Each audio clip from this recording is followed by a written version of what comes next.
చూచింది నిశ్చయముగా చూచింది. చాలా మరి మిగతా భాగాన్ని తర్వాత చదువుకున్నాం. మన దేవుడు ఏమై ఉన్నాడో అనేక సార్లు మన జీవితాల్లో అనుభవించాం. మన దేవుడు ఎట్టివాడై ఉన్నాడో తన కృపను బట్టి మనుషుల జీవితాల్లో ఆయా సమయాల్లో ఎలా మాట్లాడి, ఎలా దర్శించి, ఎలా స్థిరపరిచాడో వాటిలో అనేక సార్లు మనం చూస్తూ ఉంటాం. అలాంటి ఒక సంఘటన లేదా సిరీస్ ఆఫ్ ఇన్సిడెంట్, కొన్ని సంఘటనల సమూహాన్ని ఈ రోజు చూడాలని ఆశపడతా ఉన్నాను. ఈ నిర్గమకాండం మనందరికీ తెలిసిందే. నిర్గమకాండము ఇశ్రాయేలు యొక్క విమోచన చరిత్ర, ఇశ్రాయేలు విడిపించబడటం గురించిన విషయాలు ఇందులో కనబడతాయి.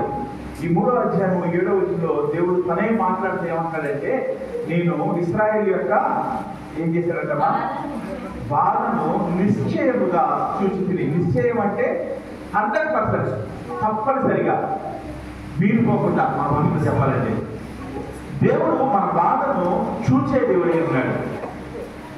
మన బాధను చూడటం మాత్రమే కాదు, కానీ మన బాధను తన బాధగా భావించే దేవుడై ఉన్నాడు. చాలాసార్లు మేము రోడ్డు మీద వెళ్తా ఉంటే రకరకాల మనుషులు కనబడుతూ ఉంటారు. చాలా ఇబ్బందులు ఉన్నవారు, ఆకలితో ఉన్నవారు, కొన్నిసార్లు యాక్సిడెంట్ అయిపోయి పడిపోయిన వారు. నేను ఒంటరిగా వెళ్ళేటప్పుడు లేదా పిల్లలు కొంచెం పెద్ద అయ్యేంత వరకు కూడా ఖచ్చితంగా అక్కడ ఆగి వాళ్ళకి ఏదైనా సహాయం చేయడానికి ప్రయత్నం చేసేవారు. పిల్లలకి తెలివి వస్తూ ఉన్నప్పుడు ఆ యాక్సిడెంట్ రద్దు చూసి తట్టుకోలేమని కొన్నిసార్లు వెళ్ళిపోయిన సందర్భాలు ఉన్నాయి. కానీ చాలాసార్లు ఆగటం చూడటం జరుగుతూ ఉంది. వీరైతే సహాయం చేయడం. దేవుడు మనకి మించిన దేవుడు. దేవుడు ఇశ్రాయేలు బాధను చూచాడు అంటే ఏం చూశాడు తెలుసా? ఆ బాధను, ఆ కన్నీటిని, ఆ వేదనను చూడటం మాత్రమే కాదు, మన బాధను తన బాధగా దేవుడు ఫీల్ అవుతాడు. దేవుడి యొక్క గొప్పతనం అది. మనం బాధపడతాము, మనం కన్నీరు కాలుస్తాము, మనకున్న పరిస్థితులు బట్టి ఆయా సమయాల్లో ఆయా రీతిగా రెస్పాండ్ అవుతూ ఉంటాము. కానీ దేవుడు మనల్ని చూచే దేవుడు. చాలా స్పష్టంగా మాట్లాడుతూ, నేను ఇశ్రాయేల్ బాధను కన్నీటిని చూచాను. తర్వాత ఏంటో పనులలో తమను కష్టపెట్టు వారిని బట్టి వారు పెట్టిన మొదను వీటిని. చాలా ఇక్కడ వాళ్ళు ఏం చూశాడంటే, ఐగుప్తీయులు వారిని కఠినమైన పని చేయిస్తా ఉన్నారు. 1వ అధ్యాయంలో ఉంటుంది. చాలా కఠినమైన పని చేయిస్తా ఉన్నారు. 1వ అధ్యాయము 14వ వచనంలో వారు ఇశ్రాయేలు చేత చేయించుకున్న ప్రతి పనియు కఠినముగా ఉండడం. చాలా కష్టమైన పని చేయిస్తా ఉన్నారు. నాకు తెలుసు మీలో కూడా చాలా మంది చాలా కష్టమైన పనులు గడిచిన కాలంలో చేసిన సందర్భాలు ఉన్నాయి. ఎంతో కష్టమైన పని అంటే మనుషులు మామూలుగా చేయడానికి ఇబ్బందికరమైన పరిస్థితులు, పనులు కూడా గడిచిన కాలంలో చేసిన మనుషులు అలాంటి వ్యక్తులు నాకు తెలుసు. అంటే ఒళ్ళు హోమం అయిపోతారు కదా, అలాంటి పరిస్థితి. వాళ్ళంతా కష్టపడినప్పుడు వారి యొక్క కష్టాన్ని బహుశా వారి ఇంట్లో భార్య చూస్తుంటుంది, లేదా కొన్నిసార్లు పిల్లలు పెద్దలు అయితే పిల్లలు చూస్తుంటారు. అయ్యో మా నాన్న మా కోసం చాలా కష్టపడుతున్నాడే, మా అమ్మ మా కోసం చాలా కష్టపడుతుంది అని పిల్లలు చూస్తుంటారు, తల్లిదండ్రులుగా వాళ్ళ భార్యలు చూస్తుంటారు. కానీ వాళ్ళకి మించి చూసే ఒక వ్యక్తి ఎవరు ఉన్నారు అంటే ఆయన దేవుడు. ఇశ్రాయేలు చాలా కష్టమైన పని చేస్తూ ఉన్నారు. వారిని కష్టపెట్టడం వరకు వారి మీద రాజులుగా ఉన్నవారు, వారి మీద అధికారులుగా ఉన్నవారు వారిని చాలా ఇబ్బంది పెట్టి చాలా కష్టమైన పని చేయిస్తూ ఉన్నారు. వారి కుటుంబంలో వారి భర్తలు, వారి భార్యలు, వారి బిడ్డలు చూసి అయ్యో ఎంత కష్టమైన పని చేయలేకపోతున్నారే, ఇబ్బంది పడుతున్నారే అని బాధపడుతూ ఉంటారు. కానీ వారికి బహుశా ఏదో ఊహించి ఉండరు ఒక విషయం ఏంటంటే, దేవుడు కూడా వారి యొక్క కష్టాన్ని చూస్తా ఉన్నాడు.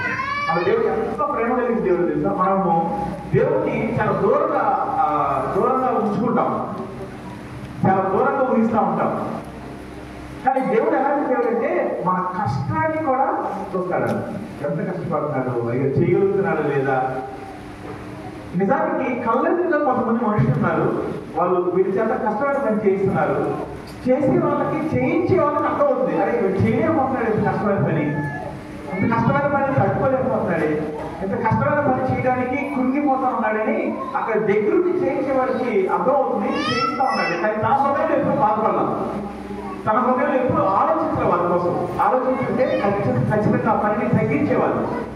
ఆ కష్టాన్ని వాళ్ళ మీద ఉండకుండా కొంచెం సులువు చేసి ఉండేవాళ్ళు. కానీ అక్కడ లేకుండా ఎక్కడో ఉండి దేవుడు అంటే ఎవరో అనుకునే పరిస్థితుల్లో దేవుడు వారి కష్టాన్ని చూశాడట. చూసి అక్కడ ఉన్నాడు, నేను చూశాను అని ఏమన్నంటే వారి మొరను, వారి కష్టాన్ని చూస్తున్నాడు, వారి మొరను కూడా విన్నాడు. వాక్యం ఇచ్చిన వాళ్ళ మన దేవుడుకున్న గొప్పతనం ఏంటంటే నిన్న ఈ రోజు రేపు కూడా ఒకే రీతిగా ఉండేది. నువ్వు చేస్తున్న కష్టము చాలాసార్లు కొన్నిసార్లు భార్య లేని వాళ్ళు భర్తతో మాట్లాడటం కొన్ని మాటలు నేను విన్నా. ఎంత కష్టం చేసినా సరే నీకు నా గురించి పట్టించుకోవు, నేను చేసే కష్టం నీకు కనపడలేదు అని భార్య లేని వాళ్ళు భర్తతో మాట్లాడుతూ ఉంటారు. కొన్నిసార్లు భర్త లేని వాళ్ళు కూడా భార్యతో మాట్లాడుతూ ఉంటారు. నేను ఇంటి కోసం ఎంత కష్టపడుతున్నాను అయినా సరే నన్ను ఎవరు పట్టించుకోవట్లేదనే మాటలు మీరు అన్నారు లేదు. కానీ అన్నారు ఎవరన్నా మాట్లాడలేదంటే ఒకటి నిజం ఉండొచ్చు, లేదా అబద్ధం ఉండొచ్చు. అంత పాపం కాదు. కష్టము, నేను చేసే కష్టము మనం ఎవరు చూడాలనుకుంటాం, కనీసం ఎవరు అర్థం చేసుకోవాలనుకుంటాం, ఇంట్లో వాళ్ళు అర్థం చేసుకోవాలనుకుంటాం. అది మంచిదే, అది తప్పు ఆలోచనే కాదు. కానీ మీకు మాట చెప్పాలని ఆశపడుతున్నాను, మీకు ఒక విషయం జ్ఞాపకం చేయాలనుకున్నాను. ఏంటంటే నీ ఇంట్లో వాళ్ళు చూసినా చూడకపోయినా మ్యాక్సిమం చూస్తారు. చూడలేనంత కఠినమైన హృదయం కలిగిన వాళ్ళు ఎవరు ఈ మాటలు వింటున్న కుటుంబాల్లో లేదని నేను అనుకుంటా ఉన్నాను. చూస్తారు, ఆలోచిస్తారు, సహాయం చేయాలంటారు, అన్నీ జరుగుతాయి. కానీ వీళ్ళందరికన్నా ఉన్నతమైన దేవుడు ఈ బాధను, నీ కష్టాన్ని, నీ కన్నీటిని చూస్తా ఉన్నాడు. చప్పుడు కూడా దేవుడు నామం మహిమపడతామా? ఎంత ప్రేమతో దేవుడు మా మీద, ఎంత ప్రేమతో ఆయనకి. నేను రాత్రి కాలంలో చెప్పాను, ఆయన శిష్యులతో అంటాడు, మీరు అలిసిపోయి ఉన్నారు కాబట్టి కొంచెం వచ్చి మీ అవసరంగా తీర్చుకోమంటాడు. అంత చిన్న విషయాన్ని కాదు, నువ్వు అలిసిపోవడానికి కూడా దేవుడు చూస్తా ఉన్నాడు. అవసరంగా తీర్చుకోవడానికి కూడా మార్గాలు ఆయన ఏర్పాటు చేస్తా ఉన్నాడు. అంత మాత్రమే కాదు, నీ మొరను ఆయన వీడలేదు. నీ కన్నీ కాల్చుతూ అయ్యా ఇది నా పరిస్థితి అని కనుక నువ్వు ప్రార్థన చేస్తా ఉంటే నీ మాటలకు మెట్లు దేవుడు ఉంటా ఉంటాడు. అంత గొప్ప దేవుడిని మనం కలిగి ఉన్నాం. ఎంత గొప్పతనమో, ఎంత ధన్యులమో కదా మనం. ఎవరు చూడరు అనుకుంటాం, ఎవరు పట్టించుకోవట్లేదు అనుకుంటాం. నిజమే, మనుషులుగా మనం ఆశపడతాం, మనుషులు మనం చూడాలని, మనుషులు మనం ఆదరించాలని, మనుషులు మనం ప్రేమించాలని ఆశపడతాం. మంచిదే, అభ్యం కాదు. కానీ వీటన్నిటికీ మించి దేవుడు మనకి ఉన్నాడు. ఆయన మనల్ని చూసే దేవుడే ఉన్నాడు. చూడటం అంటే కళ్ళతో చూడటం కాదు, మన బాధను ఆయన బాధగా భావిస్తాడు. అది దేవుని యొక్క గొప్పతనం. మన సంఘంలో కూడా కొంతమంది మనుషులు కష్టపడినా, తెలిసిన వాళ్ళు కష్టపడినా ఆ విషయాన్ని తీసుకొచ్చి మాకు చెప్తా ఉంటారు. ఎందుకంటే వాళ్ళు వాళ్ళ బాధను చూసి తట్టుకోలేరు. కారణం ఏంటంటే వారికి దేవుని యొక్క మనసు వచ్చింది. దేవుడు ఉంటుంది ఆ మనసు. దేవుడిని ప్రేమించేవారుగా, దేవుడు నమ్ముతున్న వారుగా మనకు కూడా అదే మనసు దేవుడు ఇస్తూ ఉంటాడు. దేవుడు అంటూ ఉంటాడు, వారి బాధను నేను చూశాను, వారు పెట్టే కష్టాన్ని నేను చూశాను, వారి దుఃఖము నాకు తెలిసేవాడు. నీవు దేని గురించి దుఃఖపడుతున్నావు, దేని గురించి బాధపడుతున్నావు, దేని గురించి కన్నీరు కారుస్తా ఉన్నావు. కొన్నిసార్లు కొంతమంది వ్యక్తులు నాకు తెలుసు, మన సంఘంలో కూడా కొంతమంది ఉంటారు, వాళ్ళ హృదయంలో వాళ్ళ జీవితంలో ఏముందో పక్కన వాళ్ళు చెప్పరు. వాళ్ళు తనసార్లు ఒకరితో మాట్లాడుతూ నేను చెప్పాను, అలా దాచుకోవద్దు, చెప్పు, దేవుడికి చెప్పు, దేవుడి సేవకులు మేము ఉన్నాం, మాకు కూడా చెప్పు, ప్రార్థన చేస్తాం, నీ గురించి ఎవరు చెప్పం కదా. నీ బాధ, నీ దుఃఖము, నీ ఇబ్బంది, నీ సమస్య ఏం చేయాలి? ఖచ్చితంగా దేవుడితో చెప్పు. ఎందుకంటే నీ దుఃఖం ఎవరు తెలుసు? దేవుడు తెలుసు. తర్వాత వచ్చాను కనుక మనం చూస్తే ఏంటో వచ్చి చదువుతారమ్మా. కాబట్టి 9 చదువుతారు. ఓకే అక్కడ దీని కంటిన్యూషన్ గా దేవుడు ఏమంటాడు అంటే, ఇశ్రాయేలు యొక్క మొర నిజముగా నా యుద్ధకు చేరింది. చాలా ఇక్కడ దాని కింద వచ్చినట్లయితే ఐగుప్తీయులు వాటిపై చూపించున్న హింస చూసింది. దేవుడు వారి యొక్క కష్టాన్ని చూస్తా ఉన్నాడు, వారి యొక్క హింసను చూస్తా ఉన్నాడు, వారి మొరను వింటా ఉన్నాడు, వారి దుఃఖము దేవుడికి తెలుసు. నువ్వు ఎటువంటి పరిస్థితుల్లో ఉన్నా సరే దేవుడికి పరిస్థితి తెలుసు. ఎలా తెలిసిందంటే 9వ వచనం మొదటి భాగం అంటా ఉంది, ఇశ్రాయేలు యొక్క మొర నిజముగా నా దగ్గరికి చేరింది. చాలాసార్లు మనం కష్టపడతాము, కన్నీరు కలుస్తాము, నా బ్రతికి అయిపోయింది అనుకుంటాము. కొంతమంది ఇంకొక అడుగు ముందుకేసి నా రాత్రి అనుకుంటారు. కొంతమంది ఇంకో ఒక అడుగు ముందుకేసి దేవుడికి కూడా న్యాయం లేదంటారు, దేవుడు కూడా వదిలేశాడు అనుకుంటారు. ఇలాంటి పరిస్థితుల్లో మనుషులు మనం కొనసాగుతూ ఉంటాం. కానీ వీటన్నింటినీ దాటి ఇశ్రాయేలు ఏం చేశారంటే, ఇశ్రాయేలు మొరపెట్టారు. ఏం చేశారు ఇశ్రాయేలు? కన్నీటితో దేవుని నామంలో ప్రార్థన చేశారు. దేవా, మా పరిస్థితి ఎలా ఉంది, మా దుఃఖం ఎలా ఉంది, మా హింస ఎలా ఉంది, మా చేసే కష్టము తట్టుకోలేక మా శరీరాలు కృంగిపోతా ఉన్నాయి, ఈ జీవితాన్ని మేము జీవించలేకపోతున్నామని కన్నీరు కాలుస్తూ ప్రార్థన చేశారు. ఆ ప్రార్థన ఏమైందంట? ఆ ప్రార్థన దేవుడి దగ్గరికి చేరింది. హల్లెలూయా! ఎంత గొప్ప దేవుడు మన దేవుడు. నువ్వు కన్నీళ్ళు కాలుస్తూ నీ కష్టాన్ని ఎవరికైనా చెప్పుకుంటే, వాళ్ళు దేవుని ప్రేమ లేని వాళ్ళైతే నువ్వు పక్కకి వెళ్ళగానే నీ గురించి నవ్వుకునే వాళ్ళు చాలా మంది ఉంటారు. వాళ్ళ దేవుని యొక్క ప్రేమ వాళ్ళ హృదయంలో లేకపోతే, లేదా కనీసం కనికరం లేకపోతే, ఈ వ్యక్తికి ఇలాగే జరగాలి, మొన్నటి వరకు ఎగిరి పడ్డాడు, మొన్నటి వరకు ఇష్టం వచ్చినట్టు చేశాడు కాబట్టి ఇలాగే జరగాలనుకుంటారు కొంతమంది మూర్ఖులైన వారు.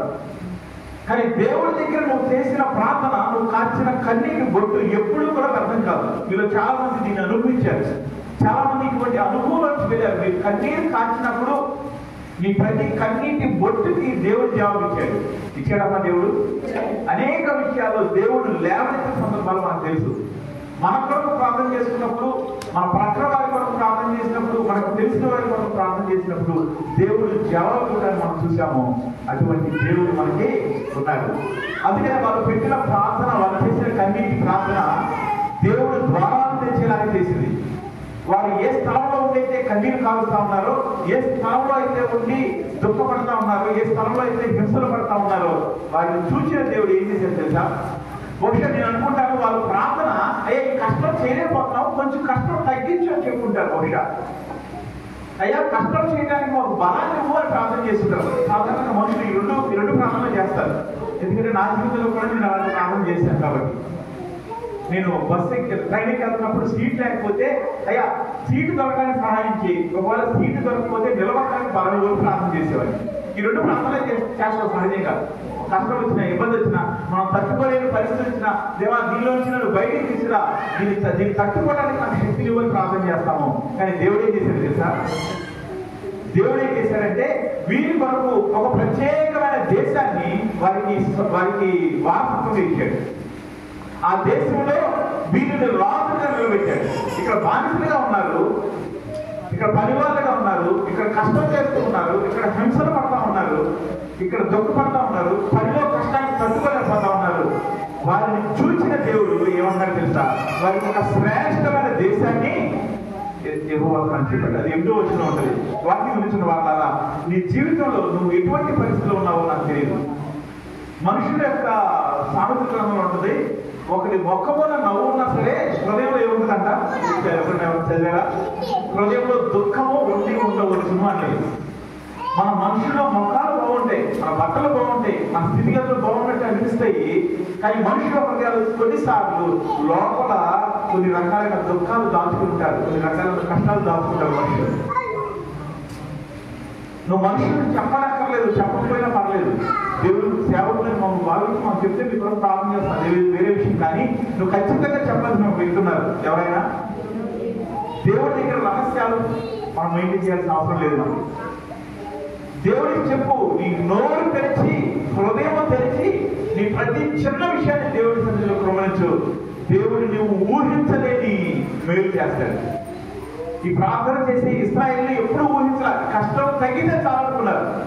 అంతకుముందు మా మీద ఉన్న పరువులలాగా మనం ప్రేమిస్తే చాలనుకుని ఉంటారు, అంతవరకే వాళ్ళు ఆశించారు. కానీ దేవుడికి అన్నింటినీ పక్కన పెట్టి వారి కొరకు ఒక శ్రేష్టమైన దేశాన్ని సిద్ధపరుస్తూ ఉన్నాడు. ఎందుకు చూద్దాం ఒకసారి.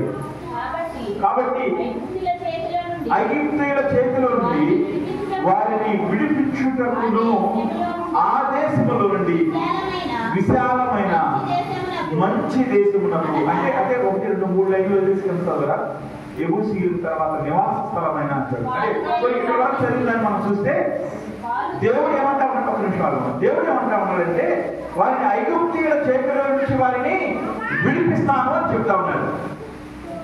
ఐగుప్తీయుల యొక్క బానిసత్వం నుంచి వారిని విడిపిస్తానని చెప్తా ఉన్నాడు. ఐగుప్తు దేశం యొక్క బానిస సంఖ్యలో ఇరుక్కుపోయిన వారిని, ఐగుప్తు దేశపు వాసుల యొక్క, ఐగుప్తీయుల యొక్క కష్టాలు హింసల చేత కురిగిపోతున్న వారిని,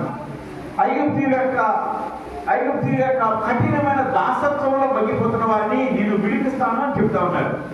ఇది కేవలం ఇశ్రాయేలు వాగ్దానం మాత్రమే కాదు, కానీ ఆయన వైపు చూచి నోరు తెరిచి వారి జీవితంలో ప్రతి ఒక్క విషయాన్ని పంచుకునే ప్రతి ఒక్కరికి దేవుడిచ్చే వాగ్దానం ఇది.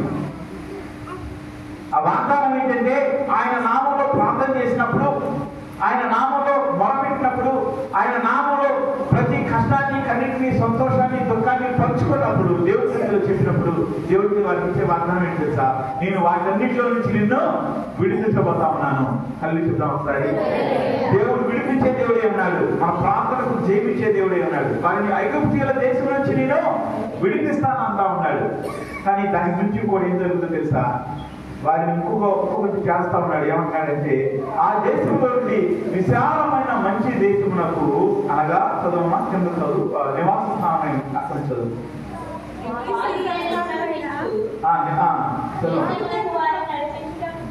వారిని విడిపించడం మాత్రమే కాదు, కానీ ఈ దేశము ఐగుప్తీయుల దేశము, అక్కడ నా బిడ్డలు ఉండడానికి వీలు లేదు. వీళ్ళకే నేను ఒక ప్రత్యేకమైన దేశాన్ని ఇవ్వబోతాను. ఆ దేశానికి ఉన్న గొప్పతనం ఏంటంటే, అక్కడ పాలు తేనెలు ప్రవహించు దేశంలో వారిని నడిపించుటకు. ఎంత గొప్ప దేవుడు చూడండి. వాళ్ళు ప్రార్థన ఏం చేసుకుంటారంటే, ఆ కష్టంలోంచి, అలాంటి కష్టాలు, ఒక్కొక్క రకమైన కష్టాలు ఉన్నప్పుడు దేవుడి కష్టం నుంచి మనం బయటకు తీసుకురా, మనం సహాయం చేయాలి, తట్టుకోలేకపోతున్నాం, ప్రార్థన చేస్తాం. అంతేకాదు మిమ్మల్ని చేశారన్న ప్రార్థన. మనలో ఎవరు ప్రార్థన చేయలేదా? కష్టాలు ఎవరి ముందు జరిగి ఉండాలి. కష్టాలను ఉండకపోవచ్చు, ప్రార్థన చేయకపోయాడు. చేశారు ఎప్పుడన్నా? కూర్చున్న వాళ్ళకి కష్టాలు లేవు. మన కష్టాల వరకు ప్రార్థన వరకు తగ్గితే చాలుకుంటాం. కష్టమో, ఆరోగ్యం, ఇబ్బంది ఏదో ఒకటి. కానీ ఇప్పుడు చేశారు అట్లా గడిచిన కాలం దగ్గర నుంచి అంటా ఉన్నాను. దేవుడు మనకి మంచి జీవితాన్ని దేవుడు ఇచ్చాడు, ఇచ్చి ఉంటే దాన్ని బట్టి స్వీకరిస్తాము. దాని నుంచి విడిపించడం మనకు మాత్రమే కాదు, కానీ దేవుడు ఒక శ్రేష్టమైన దాన్ని నీకు వారసత్వంగా ఇస్తాడు. ఒక శ్రేష్టమైన స్థితిని ఇస్తాడు. వీళ్ళకి అదే, వీళ్ళకి ఏం చేస్తా ఉన్నాడంటే, వేరొక దేశం వద్దు, నేనే ఒక గొప్ప దేశాన్ని స్వాస్థ్యంగా ఇస్తాను అంటా ఉన్నాడు. ఇవ్వటం కొరకు ఏం చేశాడు తెలుసా? దేవుడు ఎలాంటి గొప్ప దేవుడు అంటే, ఆ దేశమునకు వారిని నడిపించుటకు దిగి వచ్చి ఉన్నాను. దేవుడు మన కొరకు పరలోకాన్ని విడిచిపెట్టి భూమి మీదకి దిగి వచ్చాడు. చాలాసార్లు దిగి వచ్చాడు. దిగి వచ్చిన ఒక సందర్భం ఇక్కడ కనపడతా ఉంది. ఇప్పటికీ కూడా మన కొరకు దిగి వచ్చిన దేవుడు అని కనపడతా ఉన్నాడు. ఆయన అక్కడి నుంచి ఒక మాట చేస్తే పని అయిపోద్ది, అక్కడి నుంచి ఒక నిర్ణయం తీసుకుంటే పని అయిపోద్ది. ఆయన దిగి రావాల్సిన అవసరము లేదు. ఈ విషయాన్ని యేసు ప్రభువు ఒక శతాధిపతి అంటాడు, అయ్యా నాకు అధికారం అంటే ఏంటో తెలుసు. 100 మంది సైనికులకి ఆయన అధికారిగా ఉన్నాడు. ఆయన యేసు ప్రభు ఆయన ఇంటికి వస్తామంటే గౌరవ ఎదురెళ్ళి కబుర్ చేసి అంటాడు, అయ్యా అధికారం అంటే ఏంటో నాకు తెలుసు. నువ్వు ఒక్క మాట చెప్తే, నేను ఒక్క మాట చెప్తే 100 కుటుంబాలు కలుగుతాయి. నువ్వు మాట మాత్రం సెలవిస్తే చాలు అంటా ఉన్నాడు. ఒక మాట చెప్తే అయిపోద్ది, దేవుడు మనసులో అనుకుంటే అయిపోద్ది. కానీ ఎందుకు దిగి వచ్చాడు? ఎందుకు దిగి వచ్చాడంటే, అది దేవుడికి మన మీద ఉన్న ప్రేమ. దేవుడికి మన మీద ఉన్న ప్రేమ.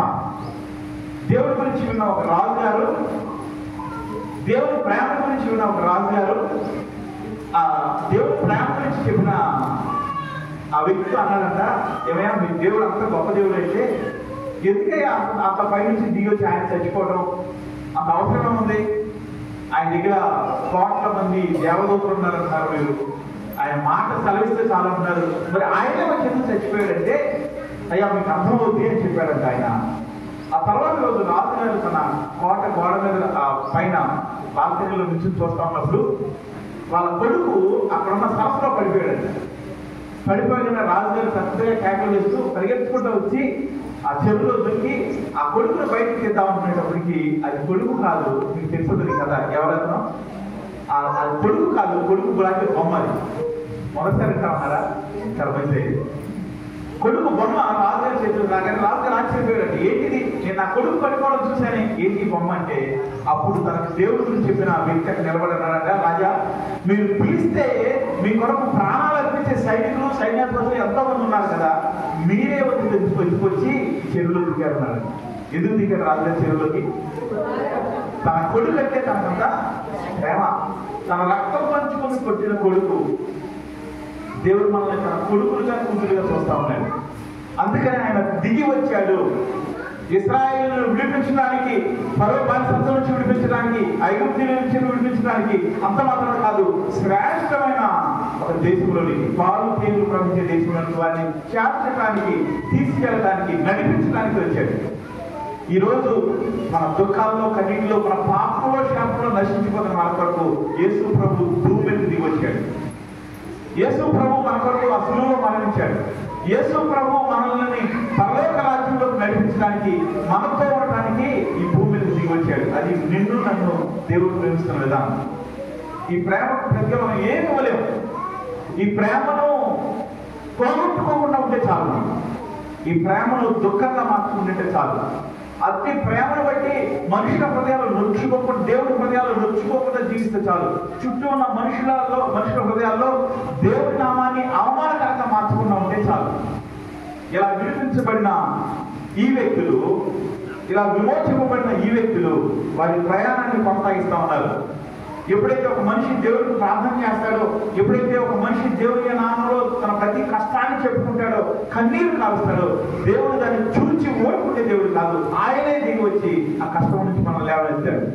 అంత మాత్రమే కాదు, తర్వాత మీకు తెలుసు, ఆయన వారందరినీ విడిపించి ఎర్ర సముద్రంలో నుంచి పాయలు చేసి వారిని తీసుకెళ్తాడు. వారిని అన్ని మార్గంలో నడిపిస్తాడు. వారు తాగే నీటి దగ్గర నుంచి తినే ఆహారం వరకు సమస్తాన్ని వారి కొరకు సమకూరుస్తూ ఉంటాడు. సమకూర్చిన దేవుడు ఆయన. ఇశ్రాయేలు యొక్క చరిత్రను మనం చాలాసార్లు విన్నాము. ఈ విషయాలు మీకు తెలుసు. మీకు గుర్తున్నాయి అనుకుంటున్నాను. గుర్తున్నాయా? దేవుడు వారికి నీళ్ళని ఒకటి గుర్తుందా? దేవుడు వారి కొరకు ఎర్ర సముద్రాన్ని పాయలు చేయడం గుర్తుందా? దేవుడు వారి కొరకు పరలోకం నుంచి మన్నాను ఆహారం ఇవ్వడం గుర్తుందా? దేవుడు వారి కొరకు మాంసాహారాన్ని ఇవ్వడం గుర్తుందా? దేవుడు వారి కొరకు చేదైన నీటిని మధురమైన నీటిగా మార్చడం గుర్తుందా? వారి కొరకు బండల్లో నుంచి జీవజల ఓటల్ లాంటి ప్రవాహం బయటకు గుర్తుందా మీ అందరికీ? మనం గుర్తు చేసుకోవాల్సిన ఇంకో విషయం ఏంటంటే, దాదాపు ఇలాంటి పరిస్థితుల నుంచి దేవుడు మనల్ని నడిపిస్తా ఉన్నాడు. ఈ రోజు మనం తినే ఆహారము మన కష్టానికి మనం పొందుకునేది కాదు, కానీ దేవుని యొక్క కృప. ఈరోజు మన కుటుంబాలు ఏవైతే స్థితిని కలిగి ఉన్నాయో ఆ స్థితి అంతా ఏదో తెలుసా? కేవలం దేవుని యొక్క కృప. నేను ఒక్కొక్క కుటుంబం గురించి ఆలోచన చేస్తా ఉన్నప్పుడు, ప్రార్థన చేస్తున్నా అనిపిస్తుంది, మన కుటుంబాలన్నీ లేదా మన సంఘంలో కుటుంబాలన్నీ చిన్న చిన్న కుటుంబాలే. ఆర్థికంగా కానీ చాలా విషయాల్లో మనం చాలా చిన్నవాళ్ళము అయినప్పటికీ దేవుడు మన ఎలాంటి పరిస్థితులు వచ్చాడు తెలుసా? మన సంఘంలోని ఏ ఒక్క కుటుంబం కూడా, ప్రతి ఒక్క కుటుంబం కూడా వేరే వాళ్ళకి ఇచ్చే స్థితిలోనే, పెట్టే స్థితిలోనే ఉంది, కానీ మాకు ఎవరు సహాయం చేస్తారని ఎదురు చూసే పరిస్థితిలో లేదని నేను అనుకుంటాను. అవునమ్మా? దేవుని కృపను బట్టి మనం ఒకరికి దేవుడు పెట్టే స్థితిలోనే, ఇచ్చే స్థితిలోనే, ఒకరికి దీవెనకరంగానే ఉన్నాం, కానీ మనం ఎవరి దగ్గర అడుగుకోవాల్సిన పరిస్థితులు లేవని నేను నమ్ముతా ఉన్నాను. కారణం ఏంటి తెలుసా? అది దేవుని యొక్క కృప. ఇశ్రాయేలు ఎలా అయితే పోషించాడో, ఇశ్రాయేలు నడిచి వెళ్తా ఉన్నప్పుడు చుట్టుపక్కల వారి దేశాల వారు వారి పేరు వింటే భయం వచ్చేది. చుట్టుపక్కల ఉన్న దేశాల వారు వీరి పేరు వింటే వీరి దేవుడు గొప్పవాడు అని చెప్పుకునేవారు. అదే విషయం మన కుటుంబాల్లో కూడా జరుగుతూ ఉంది. మన కుటుంబాలను చూసిన వారు వీరి దేవుడు గొప్పవాడని చెప్పుకుంటా ఉన్నారు. మన కుటుంబాలను చూసిన వారు వీరి దేవుడు నమ్మదగిన దేవుడు అని అనుకుంటా ఉన్నారు. మన కుటుంబాలను చూసిన వారు మనకి వ్యతిరేకంగా ఏమైనా చేయడానికి దేవుడు వైపు కలిగిన వారిగా ఉంటా ఉన్నారు. ఇశ్రాయేలు అలాగే నడిపించుకుంటూ తీసుకెళ్తా ఉన్నాడు. కానీ ఇశ్రాయేలు ఏం చేస్తుందా?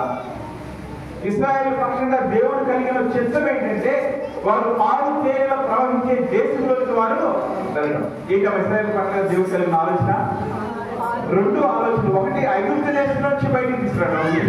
రెండోది అంటే ఆ దేశం పేరు కనాను దేశం. ఏ దేశం అది? కనాను దేశం. కానీ వీళ్ళు ఏం చేశారో తెలుసా? అది పూర్తిగా చెప్పడానికి మనకి సమయం లేదు. కొద్ది విషయాలు నేను చెప్పి ముగించాలని ఆశపడతా ఉన్నాను. వారిని నడిపిస్తూ తీసుకెళ్తా ఉన్నప్పుడు, వాళ్ళు నీళ్ళు అయినప్పుడు, నీళ్ళు అవుతున్నప్పుడు నీళ్ళ కొరకు మాట్లాడేవారు, ఆహారం కొరకు మాట్లాడేవారు, అన్నీ మాట్లాడుతూ ప్రతిసారి దేవుడికి వ్యతిరేకంగా చదువుతూ ఉండేవారు. ఏం చేస్తా ఉండేవారు? దేవుడికి వ్యతిరేకంగా మాట్లాడుతూనే ఉండేవారు. వారు వెళ్తూ ఉండగా దేవునికి ఇష్టం లేని విగ్రహాలను చేశారు. వారు వెళ్తూ ఉండగా దేవునికి ఇష్టం లేని వారు వెళ్తూ ఉండగా దేవుడి నామాన్ని అవమానపరచడానికి కష్టం వచ్చిన ప్రతిసారి ఆయన ఏదో ఒకటి అంటామని ఉండేవారు. నేను ఇస్రాయేల్ జీవితానికి ఈరోజు మన జీవితానికి పోల్చి మాట్లాడుతున్నాను. ఈ 3 విషయాలు మీ జీవితంలో జరుగుతున్నాయేమో ఒకసారి పరిశీలన చేసుకోవాలని కోరుతా ఉన్నాను. మీ జీవితంలో విగ్రహాలను చోటిస్తా ఉన్నావా? చేతులతో చేసిన విగ్రహాలు కాదేమో ఒకవేళ లేదా చేతులతో చేసిన విగ్రహాలు కూడా ముఖ్య పరిస్థితులు ఉంటే దాని విషయంలో వెనకడిగి దేవుడికి క్షమాపణ అడుగు. కొన్నిసార్లు తప్పనిసరి పరిస్థితులు మొహమాటం కొద్ది మనుషులు విగ్రహాలను దిగజారిపోయిన వాళ్ళు నాకు తెలుసు. ఒక వ్యక్తి నాకు తెలుసు, క్రైస్తవ కుటుంబంలో పుట్టిన వ్యక్తి, వాళ్ళ తల్లిదండ్రుల సేవలో ఉన్నారు. ఒకసారి సేవలకి వాళ్ళ బంధువులు ఇంటికి వెళ్ళారు, వాళ్ళ ఫ్రెండ్స్ ఇంటికి వెళ్ళారు. ఆ ఫ్రెండ్స్ అందరూ కలిసి అడవిలో నుంచి నడుచుకుంటూ అక్కడికి తీసుకెళ్తా ఉన్నారు. వెళ్ళి ఒక చిన్న గుడిసె లాంటిది ఉంది, ఆ గుడిసెలో తీసుకెళ్ళారు. అతను అందరూ కలిసి వెళ్తాను వెళ్ళాడు. అందరూ అక్కడ చీకట్లో ఒక విగ్రహం ఉంది. అందరూ చేతులు జోడించి ఆ విగ్రహానికి నమస్కారం చేశారు. ఇతను కూడా నమస్కారం చేశాడు. మాట్లాడుకుంటూ వెళ్ళారు. ఎక్కడికి వెళ్తున్నారంటే గుడికి వెళ్తున్నా ఉన్నారు. నేను వెళ్ళకూడదా వెళ్ళొద్దా అనుకుంటా ఉన్నాడు. అనుకుంటూనే ఆ గుడిసెలోకి వెళ్ళి అక్కడ విగ్రహానికి నమస్కారం చేశాడు. కొన్ని సంవత్సరాలు దాని నుంచి బయటకు వెళ్ళడానికి చాలా సమయం పెట్టింది. అతను కావాలని చేయలేదు. అతను విగ్రహాలను చేయడం పాపం చేశారు. విగ్రహాలను స్థలంలోకి అడుగు పెట్టడానికి ఇష్టమైన వ్యక్తే, కానీ ఒకరోజు అనుకోకుండా మొహమాటం కొద్ది తనకి తెలియని స్థితిలో విగ్రహానికి నమస్కారం చేయడం జరిగింది. దాని నుంచి బయటకు రావడానికి కొన్ని సంవత్సరాలు అతను పడిన పోరాటం నాకు తెలుసు. ఎట్టి పరిస్థితుల్లో ఏ విగ్రహానికి మీ చేతులు జోడించి నమస్కారించే పరిస్థితిని, చేతులు జోడించి కానీ హృదయంలో కానీ ఎప్పుడు ఏ విగ్రహానికి నువ్వు చూచి దాన్ని ప్రేమించే పరిస్థితి కళ్ళ దిగదారిపోతుంది. ఎందుకంటే అది నీ జీవితంలో శాపాన్ని తీసుకొస్తుంది. పెద్దలు కావచ్చు, పిల్లలు కావచ్చు, ప్రతి ఒక్కరికి దేవుని పక్షం నేను చెప్తా ఉన్నాను. విగ్రహారాధన నీ జీవితంలో శాపం తీసుకొస్తే, దేవుడి చూసి దాన్ని కోల్పోయేలా చేస్తే, దీవెన శాపంగా మార్చబడుతుంది. వాళ్ళు విగ్రహాలను చేశారు, వాళ్ళు వ్యభిచారం చేశారు. వ్యభిచారం అంత అసహ్యం అని చెప్పాడు దేవుడు. వ్యభిచారం చేస్తే శిక్ష ఉంటుందని చెప్పాడు. అయినా దాన్ని వ్యభిచారం చేశారు. ఇస్రాయేల్ యొక్క స్త్రీలు బహు అందంగా ఉంటారు. ఇప్పటికీ ఇస్రాయేల్ ఉంటారు, చాలా అందంగా ఉంటారు వాళ్ళు. ఏ స్త్రీలతో అయితే ఈ పురుషులు వ్యభిచారం చేశారో, వ్యభిచారం ఎవరితో జరిగిందో ఆ జనాంగము ఇస్రాయేల్తో పోలిస్తే అంత అందగానే కాదు. అంటే వీళ్ళు వ్యభిచారం చేయడానికి అసహ్యకరమైన పరిస్థితులను దిగజారిపోయారు. ఇవన్నీ ఎప్పుడు జరుగుతున్నాయో తెలుసా? ఇవన్నీ బానిసత్వం నుంచి విడిపించబడిన తర్వాత, హింసల నుంచి విడిపించబడిన తర్వాత, వారిని దేవుడు ఆశ్చర్యకరంగా పోషిస్తున్న సమయాల్లోనే ఇవి జరిగింది. ఒకసారి పరిశీలన చేసుకోండి. మాటల ద్వారా కానీ, చూపుల ద్వారా కానీ, తలపుల ద్వారా కానీ, మీ క్రియల ద్వారా కానీ వ్యభిచార పాపం మీ జీవితంలో నీరు సరిచేసి. ఎందుకంటే వ్యభిచారము విగ్రహారాధన కన్నా భయంకరమైన శిక్షణ నీ మీద తీసుకొస్తుంది. నేను బాగా ప్రేమించే ఒక ఆయన ఉన్నాడు, చాలా మంచి వ్యక్తి. ఆయన ఒక కాలంలో ఆయనతో మాట్లాడాలంటే మనుషులు భయం వేసేది. అంటే అంత రోషం కలిగి జీవించేవాడు ఆయన. స్త్రీలైన వాళ్ళతో కళ్ళలో కళ్ళు పెట్టి మాట్లాడేవాడు కాదు. ఆయన్ని ప్రేమగా తీసుకుని సేవలో చాలా సంవత్సరాలు స్త్రీల వైపు చూడకుండా వాటిని చెప్పేటప్పుడు, లేదా స్త్రీల కళలో కలిపి చూడకుండా ఉండడానికి నేను చాలా సంవత్సరాలు ఉన్నాను. తర్వాత అలా ఉండటము కొంతమంది తప్పుగా అర్థం చేసుకుంటారని మామూలుగా మాట్లాడటం ప్రారంభం చేశాను. అలాంటి ఒక వ్యక్తిని ఈ మధ్యకాలంలో కలుసుకున్నప్పుడు ఆయనతో మాట్లాడుతూ స్త్రీలు సిగ్గుపడుతూ మాట్లాడుతూ ఉన్నారు. ఆయన మాట్లాడుతూ ఉన్నాడు, స్త్రీలు సిగ్గుపడుతూ మాట్లాడుతూ ఉన్నారు. నాకు చాలా ఆశ్చర్యం వేసింది. ఏంటి ఒక మనిషిలో ఇంత తేడా వచ్చింది?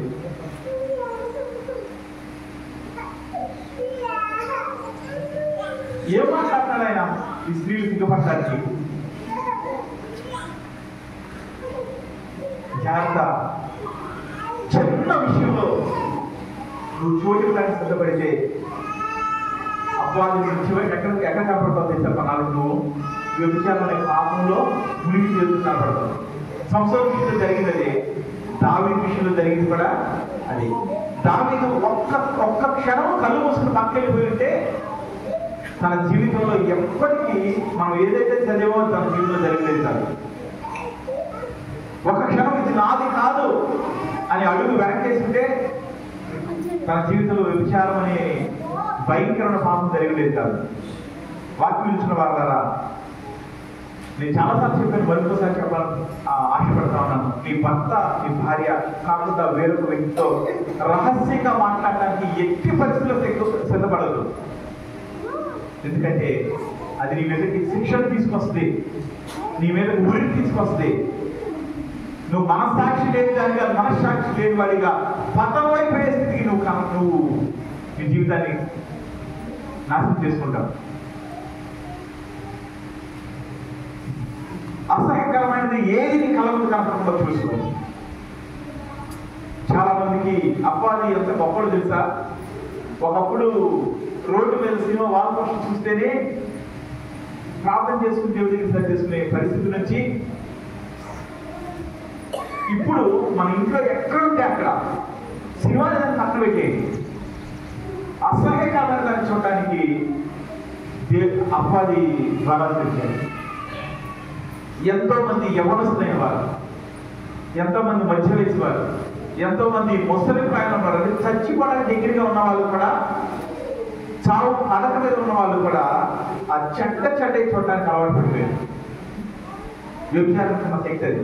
వాడికి తెలుసు డెత్ బెడ్ అంటే చావు పడక ఉండడానికి కారణము నా జీవితంలో దేవుడికి ఇష్టం లేదని చేస్తానని తెలుసు. నా గురించి, నా బిడ్డలు, నా కుటుంబం కన్నీరు కాల్సిన ఇబ్బందులు పడతారు, చాలా కష్టాలు పడతారని తెలుసు. అయినా సరే అక్కడ నుండి చావు పడక మీద ఉండి కూడా వ్యభిచార సంబంధమైన వాటిని చూస్తున్న వారిని నేను చూశాను. జాగ్రత్త, వ్యభిచారము ఒక భయంకరమైంది. వ్యభిచారాన్ని నీ చేతిని అప్పచెప్పొద్దు, నీ శరీరాన్ని అప్పచెప్పొద్దు, నీ కళ్ళను అప్పచెప్పొద్దు, నీ తలంపుల్లో కూడా వ్యభిచారాన్ని రాకుండా జాగ్రత్తపడు. ఎందుకంటే అది నీకు దీవెన. మూడోది ఏం చేశారు తెలుసా? వీళ్ళంతసేపు దేవుడిని చదువుతూ ఉండేవాళ్ళు. ఏం చేసేవాళ్ళమ్మా? ఇప్పుడు 3 రకాల పాపాల గురించి చెప్పారు. మొదటిది ఏంటంటే వ్యభిచారము, మొదటిది విగ్రహారాధన, రెండోది వ్యభిచారము, మూడోది సాంఖ్యం. దేవుడు చేసిన తర్వాత కూడా దేవుడి మీద ఎప్పుడన్నా ఆయాసపడ్డ వాళ్ళు ఉన్నారా మీలో? దేవుడిని విసుక్కున్న వాళ్ళు ఉన్నారా? దేవుడి మీద ఏం దేవా ఇది అన్నవాళ్ళు ఉన్నారా? నా సమాధానం చెప్పనక్కర్లేదు, బహుశా సమాధానం చెప్పడానికి ఇబ్బందిగా కూడా ఉండొచ్చు. దేవుడు నాకు అన్యాయం చేశాడు అన్నవాళ్ళు ఉన్నారా?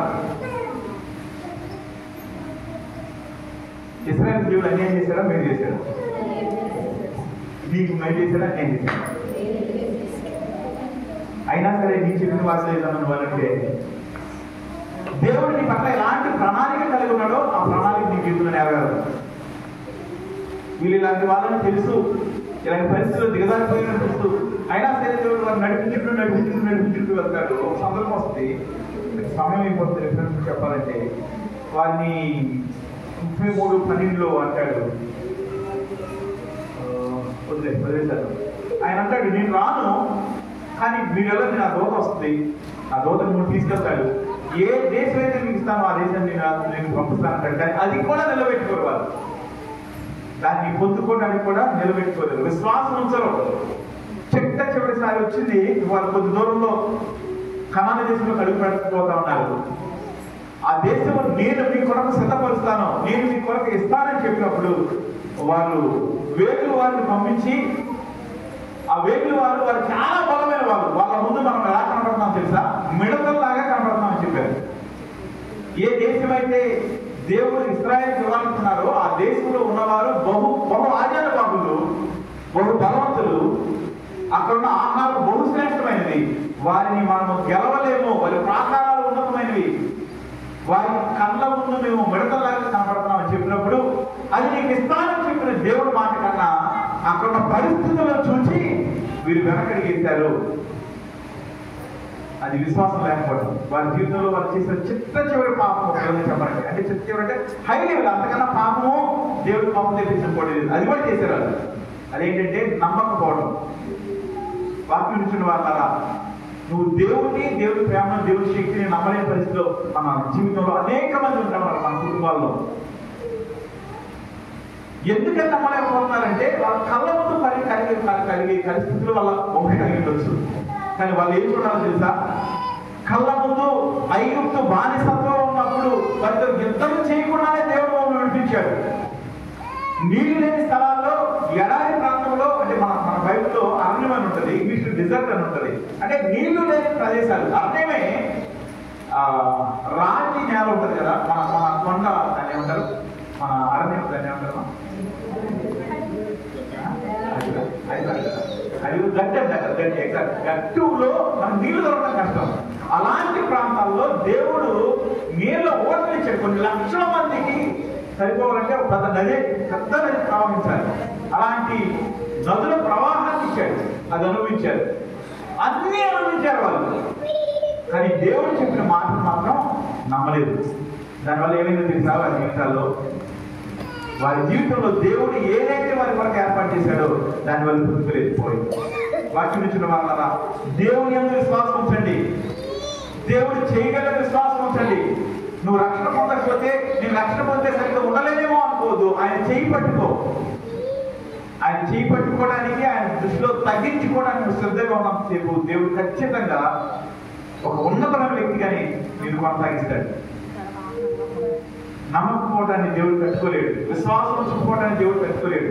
ఇన్ని మేలు చేశాను కదా, ఈ మేలు చేయలేనా? వారిని విడిపించి ఆ దేశాన్ని నేను ఇవ్వలేనా? దానివల్ల ఏమైందో తెలుసా?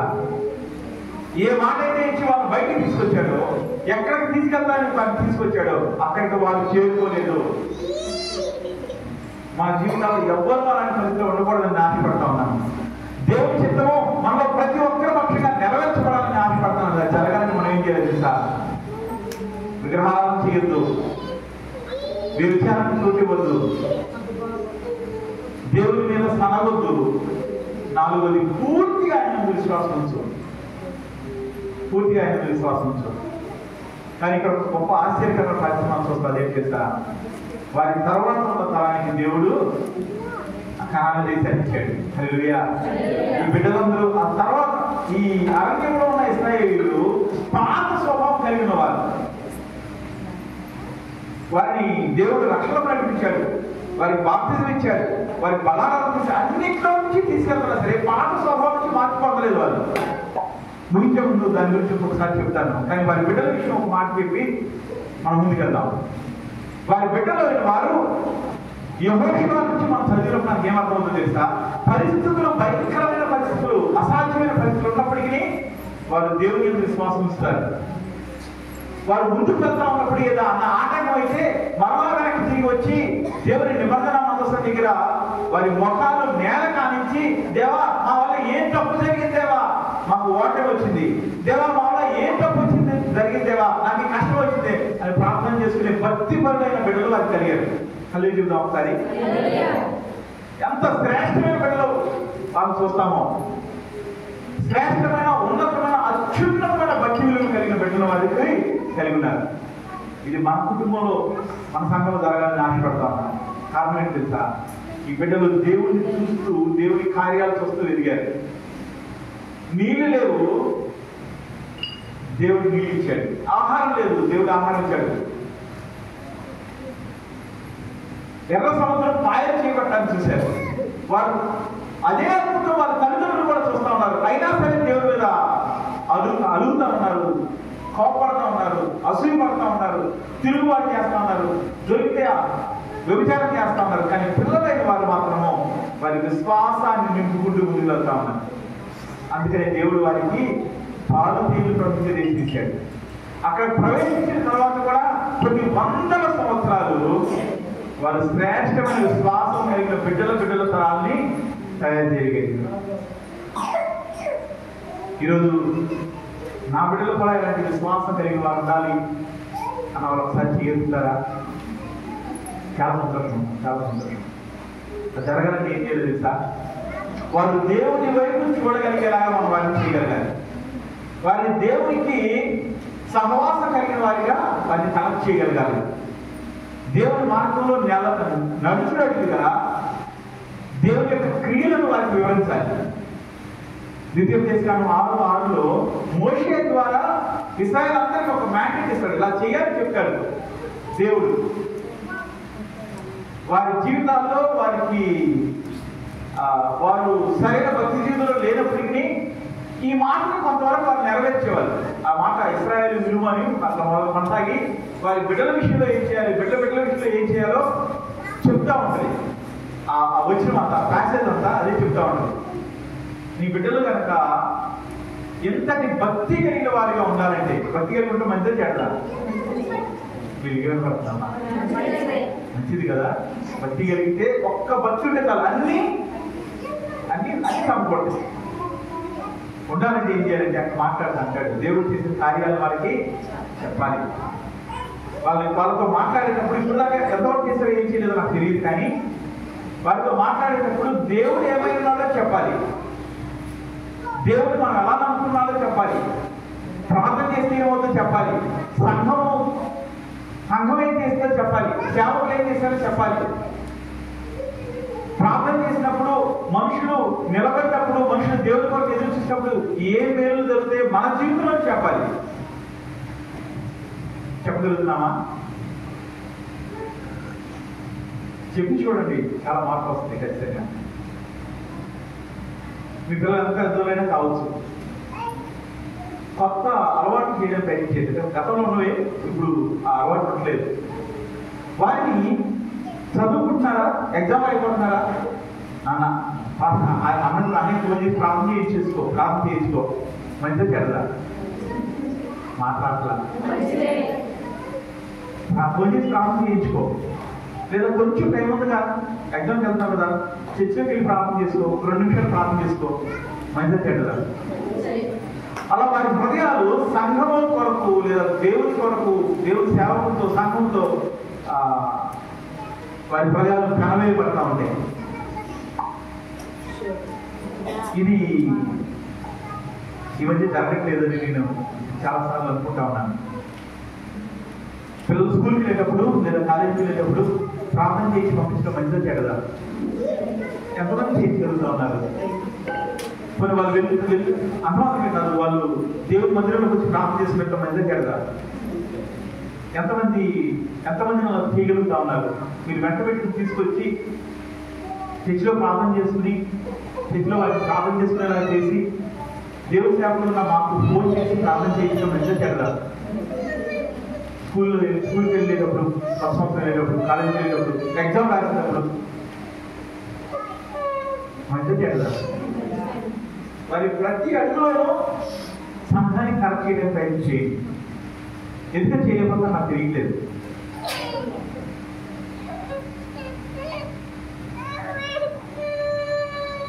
దానివల్ల ఎప్పుడైతే వారిని సంఘానికి, ఎప్పుడైతే వారిని సేవకులకు నువ్వు సహవాసం కలిగిన వారిగా లేదా వారితో కలిసి మాట్లాడే వారిగా నువ్వు చేయలేకపోతా ఉన్నావో, మెల్లిమెల్లిగా వారు దూరం అవడం ప్రారంభం చేస్తారు.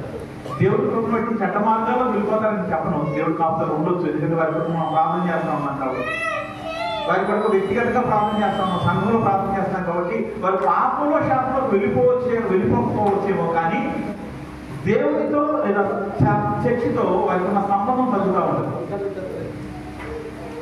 సంబంధం చేద్దాం. మా బిడ్డలకు సంఘంతో, దేవుని సేవకులతో సంబంధాలు ఉంటే బాగుంటుందా, లేకపోతే బాగుంటుందా? ఇక్కడ నుంచి ప్రారంభం చేయండి. మీరు కొత్తగా పంట ఏదైనా మళ్ళీ వ్యవసాయం ప్రారంభం చేయబోతున్నారు, లేదా ఉద్యోగం ప్రారంభం చేసి, ఏదైనా ప్రతి దాంట్లో ఫోన్ చేసి ప్రార్థన చేయించుకోండి. మీరు కూడా వచ్చి సంఘంలో ప్రార్థన చేసుకోండి. బయలుదేరే ముందు అప్పుడప్పుడు అనుకో కదా, సడన్గా వెళ్ళిపోయిన టైం లేదు అనుకోవడం లేదు కదా. ఎప్పుడో తెలుస్తుంది మనం వెళ్తామని, ఎప్పుడో తెలుస్తుంది మనం జాయిన్ అవుతామని. ముందుగా వచ్చి చర్చిలో ప్రార్థన చేసుకోండి. ఫోన్ చేసి ప్రార్థన, మేము ఉంటే కలిసి ప్రార్థన చేద్దాం. మేము లేకపోతే ఫోన్లో కూడా ప్రార్థన చేసుకోకూడదు. ఖచ్చితంగా చెప్పాలంటే వాడు సోమవారం, మంగళవారం, బుధవారం వెళ్తాడు, మనం ఆదివారం ఉన్నాం కదా, ఖచ్చితంగా ఆదివారం తీసుకొచ్చి ప్రార్థన చేయొచ్చు. ఇలాంటి మార్పు తీసుకురావడానికి ప్రయత్నం చేయండి. ఎందుకంటే మన బిడ్డల తరాలు దేవుని చేత దీవించబడిన తరాలుగా, ఆత్మీయత కలిగిన తరాలుగా ఉండడం అనేది చాలా ప్రాముఖ్యమైంది. వీళ్ళు అలా చేయగలిగారు. అలా చేసి వారి జీవితాలు ఒక నూతనమైన స్థితిలోకి లేవనటువంటి జీవితాలు కనబడతా ఉన్నాయి. మీరు చేసే ప్రతి ప్రయత్నంలోనూ, ప్రార్థన చేసే ప్రతి దాంట్లోనూ ప్రార్థన చేసుకుని ప్రారంభం చేయండి. ప్రార్థన చేయించుకుని ప్రారంభం చేయండి. అది మంచిది. మీకు ఏదైనా అవసరం ఉంటే చెప్పండి, ఖచ్చితంగా ప్రార్థన చేస్తాం. పరీక్షలు ఉన్నాయి కదా, ప్రార్థన చేస్తారా, చేయకపోతే ఏం చేస్తారా అనుకోవద్దు. అది పద్ధతి కాదు. మన అవసరాలు దేవుడు చూశాడు, వారి కష్టాన్ని చూశాడా లేదా? చూశాడుగా, చూసి దేవుడు సహాయం చేయడం అనుకోలేదు. వాళ్ళు బాగుపెట్టారు దేవుడికి, అప్పుడు మేలు పొందారు. దేవుడు మనలను, మన బిడ్డలలో ఉన్నతమైన స్థితిలోకి తీసుకెళ్ళాలని ఆశపడతా ఉన్నాడు. కానీ మన జీవితాల్లో దేవుడితో సహవాసాన్ని వదులుకుంటూ వెళ్ళడం వల్ల ఇశ్రాయేలు ఏం చేశారో మనకు కూడా దాదాపు అలాంటి పరిస్థితుల నుంచి వెళ్తా ఉన్నాం చాలాసార్లు. దేవుడి దగ్గర మేలు పొందుకుని దేవుడితో కలిసి ఉండడానికి ఇష్టం లేని స్థానాల్లో మనం ఉన్నాం. దేవుడు చచ్చిపోయే వాళ్ళని, మరణ పడకలో ఉన్న వారిని లేవెత్తిన తర్వాత కూడా వాళ్ళు వచ్చి ఇక్కడ దేవుడి సన్నిధిలో కూర్చోలేకపోవడానికి చూసినప్పుడు నా హృదయం చాలా బాగా వస్తుంది. అంటే ఈ మాటను పలానా గురించి చెప్పారు అని అనుకోవద్దు. నేను నాన్న గురించి చెప్తా ఉన్నా. నాన్న చనిపోతానే ఒక బాడీ అంతా పాడేది. హాస్పిటల్లో జాయిన్ చేసుకోవడానికి ఇష్టపడలేదు నాన్న. కొంచెం జాయిన్ చేసిన తర్వాత కాలు తీసేయాలని ప్రయత్నం చెప్పారు. దేవుడి రూపాయలు ఇప్పుడు ఎలా ఉన్నాడు ఆయన? గట్టి చెప్పచ్చు, చాలా బాగున్నాడు ఆయన. కనీసం చర్చికి రావడానికి ఆయన ఇష్టపడలేదు. నేను ఒకసారి అరిసి తీసుకొచ్చి లోపల కూర్చోబెట్టి ఆయన నడుస్తున్నాడు, మాట్లాడుతున్నాడు, ఎవరైనా చూస్తున్నాడు, వాళ్ళు ఏదో మాట్లాడుతానే చేస్తున్నాడు. మరణ పడక మీద ఉండవలసిన వాడిని దేవుడు లేవనెత్తాడు. ఆయనకి 76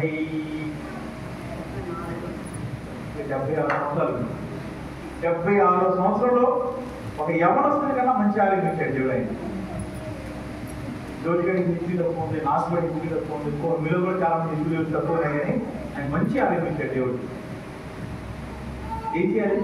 మరణ పక్షంలో ఉన్న వారిని లేవనెత్తినప్పుడు ఏం చేయాలి? వాళ్ళు నేను చెప్పినప్పుడు అరే పలానా రాలేదు మీరు మళ్ళీ మనసులో రకరకాల గురించి బాధపడి మళ్ళీ వచ్చేవాళ్ళు మానేసి బాధపడతారేమని నేను ఉదాహరణ చెప్తా ఉన్నాను.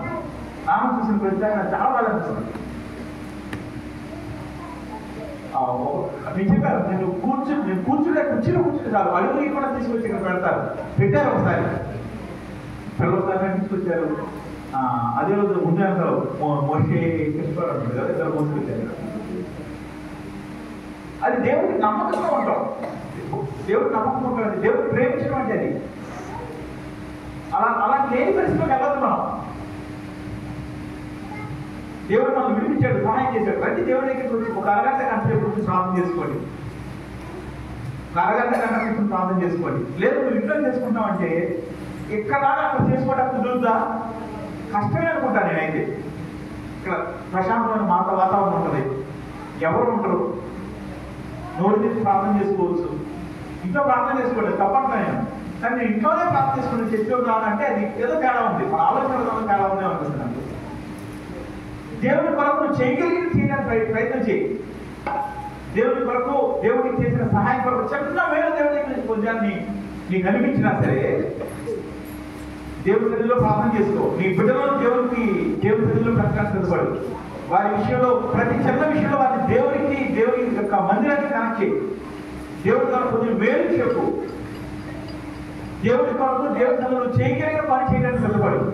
చిన్నదాకా కావచ్చు, ఇక్కడ తెచ్చి తొడవడానికి కానీ, పట్టాలు వేయడానికి కానీ, చేసేది కానీ, ఈ పని విషయంలో కూడా కొంతమంది బాధపడుతున్నట్టుగా, ఇబ్బందులు వదులుతున్నట్టుగా మేము గమనిస్తూ ఉంటాం చాలాసార్లు. నిజానికి ఇది తుడిచి పట్టాలేసి అక్కడ కుర్చీ వేయడం ద్వారా మనం ఏం చేస్తాం తెలుసా? మనం అంటే చేసేవాళ్ళు ఏం చేస్తాం తెలుసా? మీకు అదొక పరిణామం కనపడుతుంది, కానీ అదొక పరిచర్య నేను చెప్తున్నాను మీకు వివరించిన తర్వాత మనం ముగించుకుందాం. నువ్వు తొడవటం, లేకపోతే పట్టా వేయటం, లేదా కుర్చీ వేయటం అది పని. పట్టా వేయటం పని, కుర్చీ వేయటం పని, తొడవటం పని. కానీ నువ్వేం చేస్తున్నావు తెలుసా? అవి మూడు చేయడం ద్వారా కొంతమంది మనుషులు వచ్చి కూర్చుని దేవుని మాటలు వినడానికి స్థలాన్ని సిద్ధపరుస్తూ ఉన్నావు. మీరు చేసేది పని, కానీ అది పరిచర్య ఎందుకు మాత్రమో తెలుసా? ఈ పని వల్ల కొంతమంది వచ్చి ప్రశాంతంగా కూర్చుని దేవుని మాటలు వినడానికి నువ్వు స్థలాన్ని సిద్ధపరుస్తూ ఉన్నావు. ఆ కోణంలో ఆలోచించారు ఎప్పుడైనా మీరు? తుడిచేటప్పుడు కానీ, పట్టాలు వేసేటప్పుడు కానీ, చేయలు వేసేటప్పుడు కానీ, లేదా ఏమని నువ్వు గ్రూపులు చేసినప్పుడు కానీ, అరే ఇది ఒక పరిచర్య. నేను కొంతమంది మనుషులు కూర్చుని ప్రశాంతంగా వాక్యం వినడానికి, ఆ వాక్యం వారి హృదయాలకు వెళ్ళడానికి, ఆ హృదయంలో వారి వాక్యాలు నింపబడి మేలు పొందుకోవడానికి, వారి ద్వారా వారి కుటుంబము, వారి ద్వారా అనేక మంది దేవుని యొక్క వెలుగు వైపు చూడటానికి నేను నా వంతు సహాయం చేస్తున్నాను, పరిచర్య చేస్తున్నాను. చూసారు ఎప్పుడన్నా? ఆ విధానంలో ఎప్పుడు ఆలోచించారా? మీరు ఎలా చూస్తారంటే, అన్నయ్య చాలా తెలివైనవాడు, బ్రెయినంతా వాడి మధ్యాహ్నం పని చేసుకుని ఏదో పరిచయం చెప్తున్నాడు అన్నట్టు చూస్తున్నట్టు అనిపిస్తున్నారు. నేను తెలివైన వాడిని, కానీ నా తెలివితేటలు దేవుడికి వాడిని. ఎప్పుడు తెలివైన వాడిని ఎందుకు చెప్తుందంటే, చిన్నప్పుడు క్లాస్లో ఫస్ట్ వచ్చేవాడిని, ఇంకోటి ఫస్ట్ వచ్చేవాడిని, జాబ్ నేను వద్దనుకుంటే తప్ప పెద్ద జాబ్ వచ్చేది నాకు, అవన్నీ జరిగి దాన్ని బట్టి తెలివైన వాడిని అంటున్నాను. కానీ ఆ తెలివితేటలు సేవలో ఈ విషయంలో కూడా వాడలేదు. మీరు మనుషులకు దేవుని మాట్లాడటానికి ఒక స్థలాన్ని సిద్ధపరుస్తూ ఉన్నారు. అలా అనిపించినప్పుడు మీరు హృదయపూర్వకంగా చేయగలుగుతారు, చేసిన దానికి దీవెన వస్తుంది. అలా అనుకోకుండా పనిలాగా చేస్తే దీవెన రాదు. నేను చాలాసార్లు దివ్యతో అంటే దివ్యానికి నాకు చిన్న డిస్కషన్ ఏంటంటే, నేను అంటాను అమ్మా చేసిన హృదయంలో చేస్తారు, వదిలేసి అంటాను. దివ్య అంటే అందరూ చేస్తే అందరూ మేలుకొచ్చారు. రెండింటికి ఏది కరెక్ట్? మీరు అందరూ అబ్బాయి మధ్యలో అనేది కరెక్టే. నేనేం కనుకంటే, ఇష్టం లేకుండా లేకపోతే కష్టంగా చేస్తే మేలు రాదు, అప్పుడు ఫీల్ కూడా వస్తుంది. అది నేను ఒక్కదాన్ని పట్టాలి వస్తున్నాను బాగుపడ్డాం అనుకోండి, ఏమవుతుంది? దేవుడి పని చేస్తా బాగుపడితే నష్టం వస్తుందేమో అనుకుంటా. నేను అనుకోండి వాక్యం అట్లా రాయబడి లేదనుకుంటున్నాను. వాక్యం ఉంచిన వాళ్ళ ఇశ్రాయేలు ఎలా అయితే వినిపించాడో మనం కూడా అలాగే వినిపించాడు. ఇశ్రాయేలు ఎలాగైతే పోషించాడో మనం కూడా అలాగే పోషిస్తున్నాడు. ఇశ్రాయేలు యొక్క పేరు వింటే చుట్టుపక్కల దేశాల వాళ్ళు గొప్ప జనాంగం ఎలా అయితే అనుకున్నారో, మన గురించి కూడా విన్న వాళ్ళు అనేక మంది అలాగే అనుకుంటూ ఉన్నారు. నేను మొన్న అమెరికా వెళ్ళినప్పుడు నేను ఒక కుటుంబంతో కలుసుకుంటూ, కుటుంబం అంటే ఒకటే, ఆయన పిల్లలందరూ వాళ్ళ భార్యలు ఇండియా వచ్చారు. ఉన్న మాటల్లో నేను నాని గారి గురించి చెప్పాను. నాని ఇక్కడ వచ్చాడంటే వాడు నాకు వస్తా చాలా ఫ్రూట్స్ బ్రెడ్ ఏం తీసుకొచ్చాడు. ఎందుకు ఆయన తీసుకొచ్చామంటే అన్నయ్య చరణ్ అన్నాడు. నేను చాలా కొంచెమే తిరగలిగాను, అందులో ఇవన్నీ సర్దుకుని అన్నింటికి తీసుకెళ్ళాను. ఇవన్నీ ఎక్కడ కొన్నారు కూడా అన్నాడు. నేను కొనలేదంటే మా ఫ్యామిలీ ఉంటుంది, మా చర్చిలో ఉన్న ఫ్యామిలీ, బాబు ఇక్కడ చదువుకున్నాడు, ఇక్కడే ఉన్నాడంటే అవునా అని చాలా సంతోషపడ్డాడు. అని ఆయన మనసులో ఏముందో నాకు తెలియదు, కానీ రోజు అడుగుతూ ఉన్నాడు ఎంతమంది విశ్వాసం ఉండాలన్నాడు. ఆఖరి బయటపడ్డాడు ఒక రోజున, మీకు కానులు బాగా వస్తాయా అన్నాడు. బాగానే వస్తాయండి అన్న. ఎంతమంది గవర్నమెంట్ ఎంప్లాయీస్ ఉన్నారు మీరు దాంట్లో అన్నాడు. నేను అన్నాను ఒక్క ఆవిడ రిటైర్ అయిపోయిందండి, ఆవిడ ఒక ఆవిడ వస్తారు, గవర్నమెంట్ జాబ్ అయితే ఆవిడ అన్నారు. ప్రైవేట్ ఉద్యోగస్తులు అందరూ ఉన్నారు అన్నాడు. అంటే అమెరికాలో అన్ని జీవితం అనుకుంటారు, అంటే ఇండియాలో అమెరికాలో అన్ని అనుకుంటారు. ప్రైవేట్ ఉద్యోగం అంటే చెప్పడం చిన్న చిన్న పనులు చేసుకుంటారన్నాడు. మరి ఏంటండి మీ వాళ్ళు ఒక పిల్లవాడు చదువుతాడు అంటున్నారు, వాడు తమ్ముడు రాబోతున్నాడు అంటున్నారు, ఇంకొక అతనేమో లెక్చరర్ అంటున్నారు, ఇంకేదో చేస్తున్నారు, ఎలా జరుగుతుంది ఇదంతా? ఎంత గొప్ప పనులు మీ సంతస్తులు ఎలా చేస్తున్నారు అన్నాడు. అప్పుడు దాకా నాకు ఆ యాంగిల్లో సరిగ్గా ఆలోచించలేదు. ఎలా జరుగుతుందంటారు? దేవుడు గొప్ప దేవుడు కదా, నిజమే కదా అనిపిస్తున్నారు. నిజమే. మన కుటుంబాలు చాలా చిన్న కుటుంబాలు. మన కుటుంబాలలో మన కుటుంబాలకి మనం చేసే పనులకి మధ్య ఏ పోలిక కనపడదు. మనకి గొప్ప ఆస్తులు లేవు, మన తాతలు సంపాదించిన ఆస్తులు లేవు, గవర్నమెంట్ ఉద్యోగాలు లేవు. ఇంకా ఆయనకి చర్చ్ ఫోటోలు చూపిద్దాం అనుకున్నాను. అందులో మాట్లాడుతూ చూపిద్దాం అనుకున్నాను. నేను ఫోన్ మార్చి తీసుకెళ్ళాను, ఫోటోస్ లేవు నా దగ్గర, చర్చ్ ఫోటోలు లేవు. చర్చ్ ఫోటోలు చూపిస్తే ఏమనుకునేవాళ్ళు అనిపిస్తున్నాను. అంటే మనుషులు, అంటే అమెరికాలో ఉన్న వాళ్ళు మన సంఘంలో చూసి ఏం చేస్తున్నారు? ఆశ్చర్యపోతున్నారు. ఈ చుట్టుపక్కల ఉన్న వాళ్ళు కూడా ఖచ్చితంగా ఆశ్చర్యపోతున్నారని నేను నమ్ముతాను. కారణం ఏంటి తెలుసా? ఇది దేవుని యొక్క కృప, దేవుడు గొప్ప. దేవుడు ఆ ప్రేమ మనం అట్లా చూపిస్తా ఉన్నాడు. ప్రతి కుటుంబం, లేదు నాని ఒక్కడి నుంచి చెప్పాల, మన ప్రతి ఒక్క కుటుంబము దేవుని యొక్క కార్యాలను చూడగలుగుతాం. మన మన చర్చిలో జరిగే పెళ్లి కానీ ఏది జరిగినా సరే, ఏది తక్కువ చూసారు ఎప్పుడన్నా? అక్కడ తక్కువ కాదు. కారణం ఏంటి సార్? దేవుడు మనం ప్రేమించుదాము, దాన్ని నిలబెట్టుకుందాము.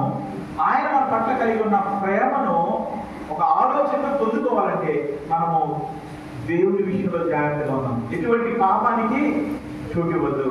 అంత మాత్రమే కాదు, మన బిడ్డలు దేవుని యొక్క కృప పొందుకున్నట్టుగా మన బిడ్డలను సంఘానికి, దేవునికి, సేవకుడికి సంబంధం కలిగి ఉండే వాళ్ళగా వారిని పెంచుదాం. చిన్న ప్రార్థన చేసుకుందాం. ప్రార్థనలో మనం చేయాల్సిన పని ఏంటో తెలుసా?